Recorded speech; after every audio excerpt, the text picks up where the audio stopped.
Parfois, tout va bien dans notre vie. On a de l'énergie pour faire 1000 choses en même temps et des projets plein la tête. On prend du plaisir à être avec ses amis, à pratiquer un sport qu'on aime et même à aller au travail. Mais parfois, sans trop savoir pourquoi, c'est tout le contraire. D'un coup, on n'a plus beaucoup d'énergie pour faire ce qu'on doit faire, on devient un peu maussade, on a moins envie de rencontrer du monde, de voir nos amis ou de s'investir dans une activité sportive ou culturelle. Et vous? Pensez à votre morale ces derniers jours. Est-ce que vous avez vécu un moment comme celui-ci où votre humeur a chuté d'un coup? Est-ce que vous avez l'impression dernièrement d'être moins frais et dispo le matin en vous réveillant? Ou un peu plus fatigué tout au long de la journée? Est-ce que vous avez plus de mal que d'habitude à vous motiver pour faire certaines choses? Est-ce que malgré les invitations de vos amis ou de votre famille à participer à des événements, vous avez plutôt envie d'être seul? Quelle que soit la situation, prenez un moment pour réfléchir et décrivez-la.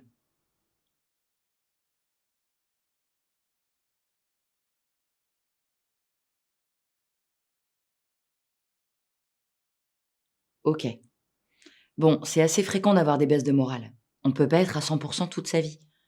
C'est normal de passer par des moments de creux. En revanche, c'est aussi important de savoir sortir la tête de l'eau, ne pas rester au milieu du courant à batailler, sinon vous allez vite vous épuiser. Parfois, les coups de moins bien sont passagers, et parfois ils s'éternisent. Et vous? Depuis combien de temps avez-vous l'impression d'avoir la tête sous l'eau? Plusieurs jours? Plusieurs semaines? Plusieurs mois? Prenez un moment pour réfléchir et écrivez-le.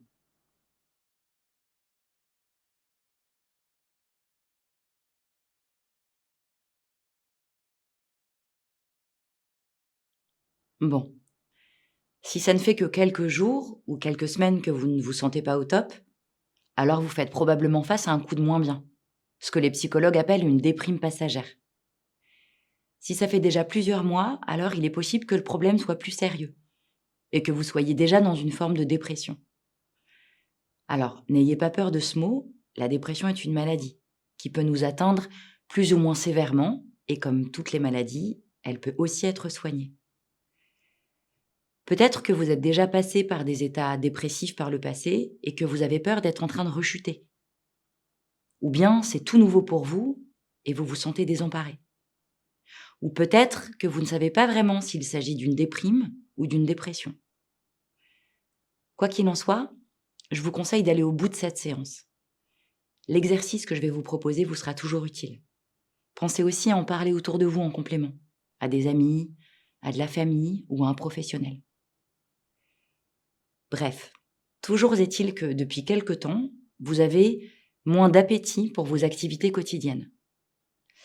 Est-ce qu'en réfléchissant, vous arrivez à identifier l'origine de votre coup de moins bien? Un moment que vous ruminez, depuis lequel vous vous sentez maussade. Par exemple, vous avez rendu un gros dossier au travail et votre boss n'a même pas pris la peine d'en reconnaître la qualité. Ou bien, vous avez croisé un ex dans la rue qui avait l'air tellement plus heureux que vous. Ou alors, vous venez d'apprendre qu'un de vos proches était malade.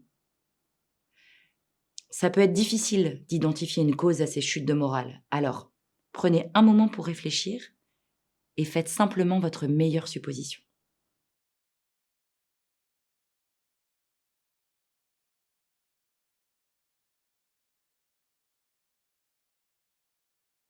Ok, bon travail. C'est pas facile de se plonger dans les raisons de son mal-être. En fait, l'une des réactions les plus courantes quand on éprouve des émotions difficiles, c'est de les repousser ou de les ignorer. On se dit qu'en les rejetant, on supprimera les sensations désagréables qui vont avec. On essaye de dire non à la tristesse, non au chagrin, non à la jalousie, comme pour se forcer à aller mieux. Mais en fait, ça fonctionne presque jamais, parce que comme le dit l'expression, tout ce qui résiste persiste. Plus nous essayons de ne pas ressentir quelque chose, plus cette chose s'impose à nous. C'est comme quand vous avez une chanson en tête et que vous n'arrivez pas à vous en débarrasser. On dit qu'il vaut mieux la chanter en entier, en quelque sorte l'accueillir, pour ne plus y penser. Eh bien, c'est pareil avec les émotions. Vouloir supprimer une émotion négative est contre-productif. En réalité, les études montrent qu'il vaut mieux faire de la place à cette émotion et l'accueillir, la laisser passer à travers soi pour qu'elle puisse s'évacuer naturellement, comme la chanson. Bon, je vous l'accorde, accueillir ces émotions désagréables, c'est plus facile à dire qu'à faire. Alors, je vous propose aujourd'hui de faire ensemble un exercice qui s'appelle « Accueille et avance ».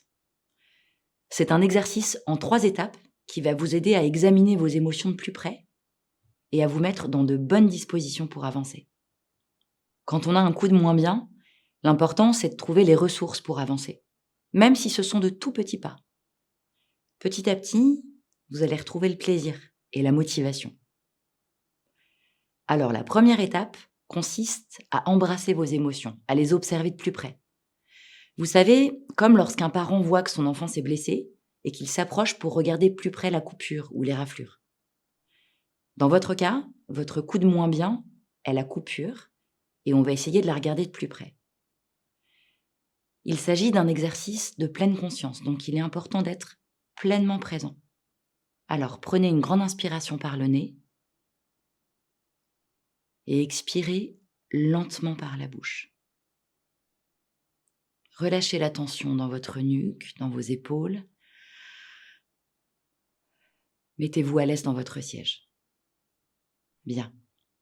Maintenant, prenez une nouvelle inspiration et laissez vos yeux se fermer doucement. Rappelez-vous un moment récent où votre humeur a baissé. Visualisez où vous étiez, ce que vous faisiez, avec qui vous étiez. Et du mieux que vous pouvez, rappelez-vous ce que vous ressentiez à ce moment-là. Accueillez toutes les émotions. Respirez avec elles. Imaginez que vous êtes un cercle. Ces émotions font partie du cercle. Elles ne sont pas en dehors. Il n'est pas nécessaire de forcer quoi que ce soit. Simplement, remarquez les émotions qui surgissent et observez la blessure de près. Examinez-la. Notez s'il y a des changements dans votre corps. Que se passe-t-il dans votre poitrine? Est-ce que vous sentez votre estomac se nouer?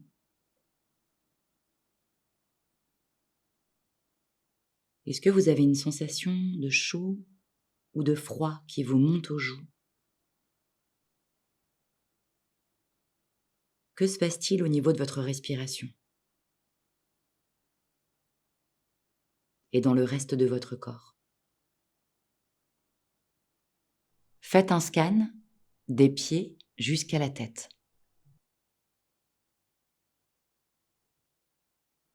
Très bien. Ramenez votre attention là où vous êtes. À la prochaine inspiration, ouvrez les yeux. Comment avez-vous vécu ce moment? C'était peut-être relaxant ou stimulant? Peut-être que vous avez eu l'impression de découvrir une nouvelle façon de vous connaître? Ou bien vous vous êtes peut-être demandé si vous faisiez bien l'exercice, même si vous savez qu'il n'y a pas de mauvaise façon de faire. Quoi que ce soit, prenez un moment pour décrire ce que vous avez ressenti.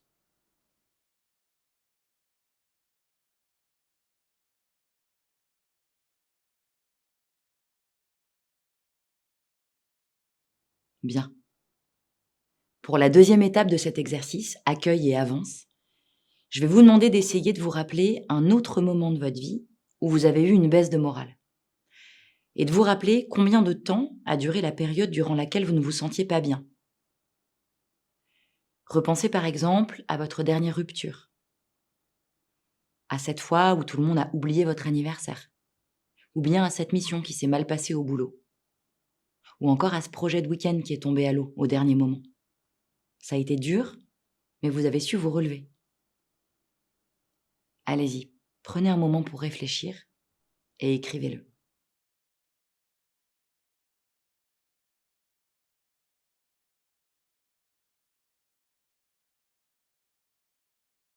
Très bien. Faire la paix avec ses émotions difficiles et prendre conscience qu'on est en capacité de se relever, c'est une super base de travail. La troisième et dernière étape de l'exercice du jour consiste à se mettre en action. Très concrètement, demandez-vous quelle serait la première et la plus petite des choses que vous pourriez faire aujourd'hui et qui vous aiderait à aller mieux. Ça peut être un simple texto à un ami pour lui proposer un café. S'il y a une tâche que vous avez laissée de côté depuis plusieurs jours à cause de votre état, c'est l'occasion de noter la première étape toute simple qui vous permettra d'avancer. Il faut vraiment que ce soit quelque chose qui vous paraisse facile. Donc, si ça vous semble difficile, redécoupez encore la tâche en quelque chose de plus simple. Allez-y.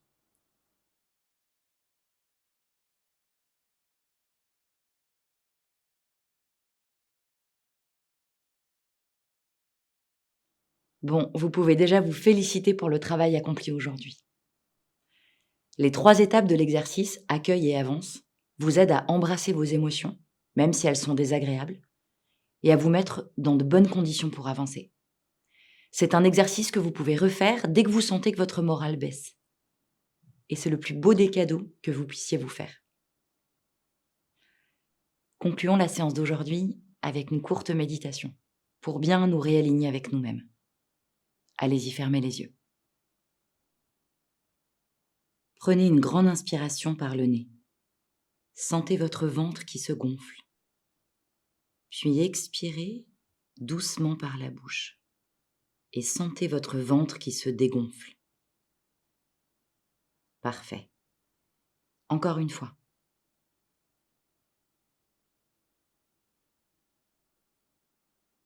Continuez ainsi. Gardez les yeux fermés.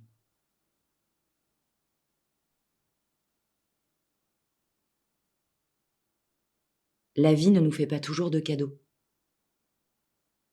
Et c'est normal d'avoir des coups de moins bien de temps en temps. De perdre l'énergie et la motivation au quotidien. De ressentir de la tristesse, de la douleur, de la confusion. Lorsque les émotions désagréables vous envahissent, n'essayez pas de lutter.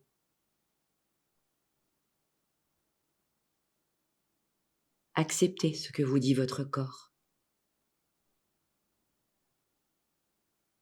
Faites de la place à ces émotions. Accueillez-les. Respirez.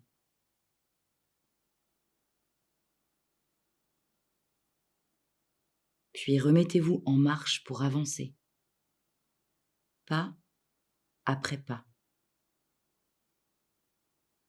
À votre rythme.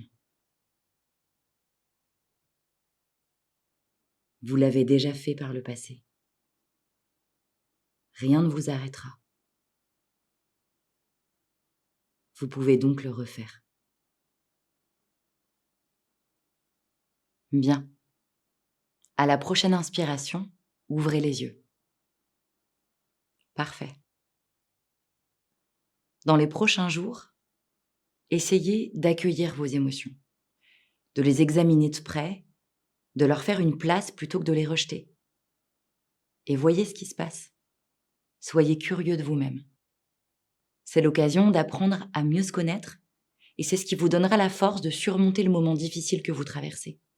Et les suivants. Accordez-vous autant d'attention que vous en accorderiez à un ami. Et pas après pas, essayez de sortir la tête de l'eau pour respirer tranquillement, à nouveau. Si vous sentez que cet état dure et s'installe, que vous avez du mal à vous en sortir par vous-même, n'oubliez pas que des professionnels existent et qu'ils peuvent vous aider. Et c'est normal d'aller voir un psy quand on ne va pas bien. C'est comme aller à l'hôpital quand on s'est cassé la jambe. Super travail aujourd'hui. Prenez soin de vous.